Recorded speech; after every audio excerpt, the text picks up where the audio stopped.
ہم نے جو ہے وہ پہلی بار دیکھے ہیں کہ کسی کورٹ کے اندر کھڑے ہو کے اس کورٹ کی موجودگی میں جبکہ چیف جسٹس عامر فاروق وہاں پر موجود تھے، تو ان کے سامنے جو ہے شیم شیم کے نعرے لگنا شروع ہو گئے۔ تو یہ ایک بڑی الارمنگ صورتحال بنی، لیکن عدالت نے جو ہے وہ تحمل کا مظاہرہ کیا اور اپنی سماعت جو ہے وہ پیر تک ملتوی کر دی، جس کے بعد کورٹ برخاست ہو گئی۔ لیکن اس کے بعد ایک اور اہم واقعہ بھی پیش آیا کہ یوں ہی لطیف کھوسہ وہاں سے نکلے کورٹ سے، تو نیچے جانے کے لیے انہوں نے لفٹ کا استعمال کیا۔ تو جب وہ لفٹ میں سوار ہوئے تو لفٹ بند ہو گئی۔ اس میں تقریباً 19 وکلاء جو ہے وہ اس میں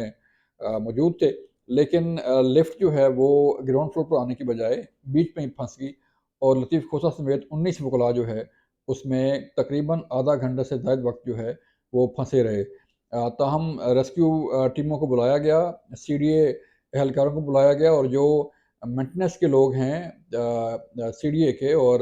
باقی جو اسلام آباد ہائی کورٹ کی بلڈنگ کے جو لوگ ہیں، عملہ ہے، وہ آئے، اور انہوں نے کافی تگ و دو کے بعد لطیف کھوسہ اور دیگر وکلاء کو وہاں سے نکالا۔ منڈے کو یہ کیس دوبارہ لگے گا، اور اسلام آباد ہائی کورٹ نے یہ کہا ہے کہ حالات چاہے جو بھی ہوں، چاہے کوئی آئے کورٹ کے اندر، چاہے نہ آئے، کوئی پیش ہو نہ ہو، لیکن وہ اپنا فیصلہ کر دیں گے۔ اب یہ معاملہ جو بیل کا ہے وہ نہ صرف اسلام آباد ہائی کورٹ کے سامنے موجود ہے، بلکہ سپریم کورٹ کے اندر بھی اس کیس کی سماعت ہو رہی ہے، اور سپریم کورٹ نے بھی نیکسٹ ویک یعنی کہ جو آنے والا ہفتہ ہے اس تک یہ سماعت ملتوی کر رکھی ہے۔ اب سپریم کورٹ اسلام آباد ہائی کورٹ کے فیصلے کو دیکھ رہی ہے کہ اسلام آباد ہائی کورٹ فیصلہ کیا کرتی ہے، اس کے بعد جو ہے وہ فیصلہ کریں گے، سپریم کورٹ کرے گی۔ اب معاملہ سپریم کورٹ اور ہائی کورٹ کے درمیان میں ہے، دیکھیں کیا فیصلہ ہوتا ہے۔ ایک اور بڑی اہم خبر جو ہے وہ یہ ہے کہ آج وزیراعظم ہاؤس کی طرف سے ایک اعلامیہ جاری کیا گیا، جس میں یہ کہا گیا کہ کچھ شرپسندوں پسندوں نے، کچھ ہیکرز نے حکومت پاکستان کے اعلیٰ عہدیداروں کے فون ہیک کرنے کی کوشش کی ہے۔ اب وہ فون ہیک جو ہے وہ کرنے کی کوشش کیسے ہوئی کہ واٹس ایپ پر کچھ لوگوں کو پیغامات موصول ہوئے، اور انہوں نے حکومت کی جو آپ کہہ لیں کہ سرکاری ڈیٹا ہے، سرکاری معلومات ہیں، وہ حاصل کرنے کی کوشش کی واٹس ایپ پہ۔ تو لیکن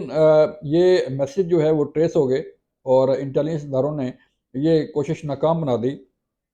اور اس پر آج بڑی ہلچل رہی اسلام آباد میں، اور جو سرکاری حلقے ہیں، جو سرکاری عہدیدار ہیں ان کے اندر، کہ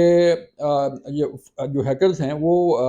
سرکاری عہدیداروں تک بھی پہنچ چکے ہیں، اور ان کے فون بھی ہیک ہونا شروع ہو گئے ہیں، اور ہیک کرنے کی کوشش کی جا رہی ہے تاکہ جو سرکاری ڈیٹا ہے حکومت پاکستان کا وہ حاصل کیا جا سکے۔ یہ انتہائی سنگین نوعیت کا معاملہ سامنے آیا ہے، جس پر بڑی تشویش پائے گی، لیکن جو ہمارے انٹیلیجنس ادارے ہیں انہوں نے یہ کوشش ناکام بنا دی۔ اب معاملہ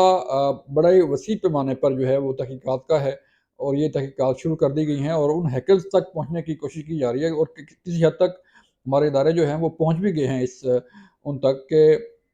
جنہوں نے یہ کوشش کی اور فون ہیک کر کے یہ ڈیٹا حاصل کرنے کی کوشش کی گئی۔ نیچرلی اس کے پیچھے کہیں کوئی انٹرنیشنل قوت بھی ہو سکتی ہے، اور ظاہری بات ہے ہمارا دشمن ملک بھارت جو ہے اس کی انٹیلیجنس ایجنسی را جو ہے یہ بھی کام کر سکتی ہے، اور باقی جو ہمارے پاکستان کے دشمن ممالک ہیں، جو ملک دشمن عناصر ہیں، وہ بھی اس میں ملوث ہو سکتے ہیں، لیکن یہ تحقیقات میں سامنے آئے گا کہ کون کون اس میں ملوث ہے، اور ان کے کیا مقاصد تھے۔ لیکن جو قابل اطمینان بات یہ ہے کہ یہ کوشش ناکام بنا دی گئی ہے، اور وزیراعظم ہاؤس سے آج اسلام آباد میں ایک اعلامیہ بھی جاری کیا گیا، جس میں ایک ہدایت نامہ جو ہے وہ جاری ہوا، اور افسران کو ہدایت کی گئی کہ کسی کو بھی جو ہے وہ واٹس ایپ پہ کوئی چیز شیئر نہ کی جائے، اور نہ ہی کوئی واٹس ایپ پہ کوئی سرکاری معلومات دی جائیں۔ اس پر جو ہے وہ یہ ہدایت نامہ باقی تمام اداروں تک جو ہے یہ پہنچا دیا گیا ہے، اور انہیں یہ کہا گیا ہے کہ سختی سے اس پر عمل درآمد کریں، اور کوئی بھی افسر جو ہے وہ اپنے واٹس ایپ پہ جو ہے وہ کوئی ایسی معلومات ہرگز شیئر نہ کرے جس کے لیک ہونے کا خطرہ ہو۔ آپ کے علم میں ہے کہ ہیکر جو ہے وہ مختلف طریقوں سے کارروائی کرتے ہیں، اور جو ہے وہ کئی ایسے لوگ ہیں جو اس اسکیم کا شکار ہوئے اور ان کے فون ہیک ہوئے اور ان کی پرسنل معلومات جو ہیں وہ پبلک کی گئیں، چاہے وہ ویڈیو کی شکل میں ہوں، چاہے آڈیو کی شکل میں ہوں، یا چاہے تصاویر ہوں۔ تو اس لیے پبلک کو بھی یہ چاہیے، آپ لوگوں کو بھی یہ چاہیے، سب کو یہ چاہیے کہ اپنے فون کا جو ہے وہ خاص خیال رکھیں، اور اسے کسی دوسرے غیر متعلقہ شخص تک جو ہے اس کی رسائی جو ہے وہ ممکن نہ بنائیں۔ اپنے فون کو اپنے جو ہماری بات ہوئی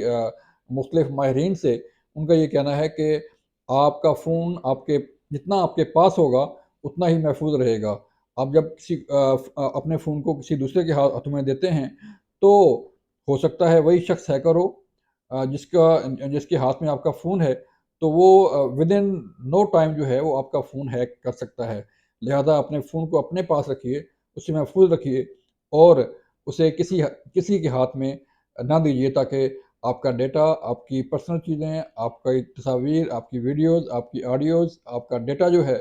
وہ محفوظ رہے۔ یہ تھیں آج کی تازہ ترین خبریں اور تجزیہ۔ اپنا خیال رکھیے گا۔ اللہ حافظ۔